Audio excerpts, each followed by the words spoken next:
Carolyn Dube here, and today I'm playing around with some products from ClearSnap and from Stencil Girl. I'm going to be making a card today and using gel medium as a resist with this stencil that I made called Wall of Words.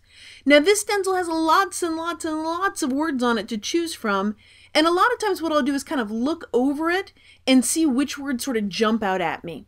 And this time the word perspective really jumped out at me with this postcard because of the way the lines are on the street. It really just has me thinking about perspective drawing, where you draw the lines to the point kind of thing. So I'm going to go with the word perspective. And I want that to be lined up right about where the card is. So what I'm going to do is figure out where I want to put my postcard. That way the word perspective is right under it. Once I've kind of got that figured out, and I'm using a very technical way of measuring called using your fingers and eyeballing it, because that's about as much as I'm willing to do. Next thing I'm going to do is get the card situated behind it, because the gel medium is going to go on the card. So I'm going to get it about where I want, and yes indeed again I'm going to use that handy dandy finger method of measuring and making sure things seem about even.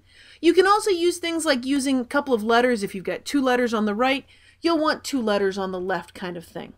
Once I think I know where I want it, I'm going to set the postcard aside, and I'm going to use some repositionable tape, some kind of tape, to stick it on there so that the card stays in its place. Now right now you can see that this card is not lined up evenly. It is not straight, and that's okay because there's a way to fix that, because I know about where I want it. So I'm going to tape down one side, and then I'm going to just gently move the card so that, and you see how I'm using those letters to line it up?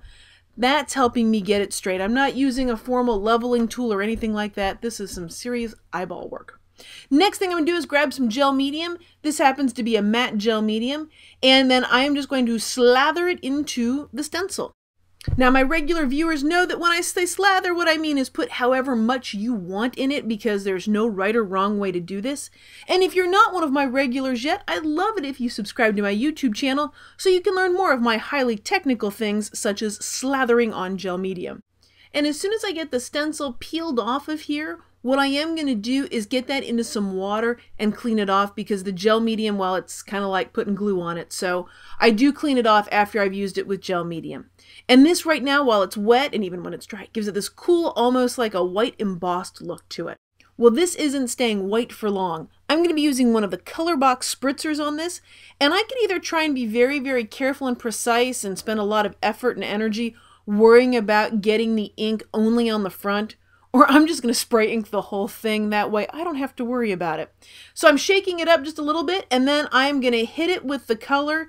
This is a very matte spray, and once I've got it all on there the way I like, all that wonderful juicy color, then what I'm going to do is come along with my paper towel, and I'm going to wipe it off wherever I had that gel medium. Now I can leave it like this if I want a more muted look to it, or I can make that sort of pop out a little bit more by adding a little bit of water.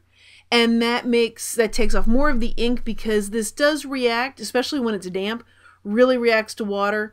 Once it's dry, it doesn't react as much to water, for those of you that are curious about the spray ink.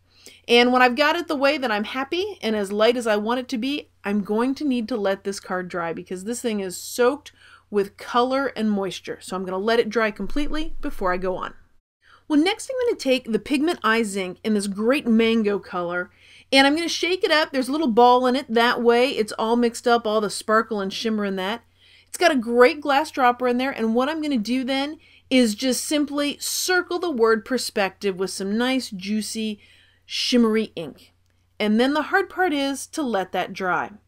Can't decide where I'm going to put the card yet. I can't decide if I'm going to be above it or below. Anyway, I'll figure that out after this is all dry. So I've got to set this aside to dry.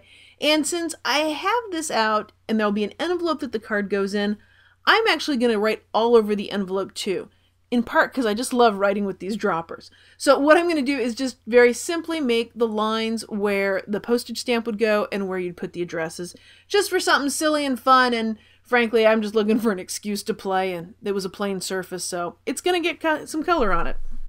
Well, everything's all dry now, so now it's time to get the postcard adhered onto the card.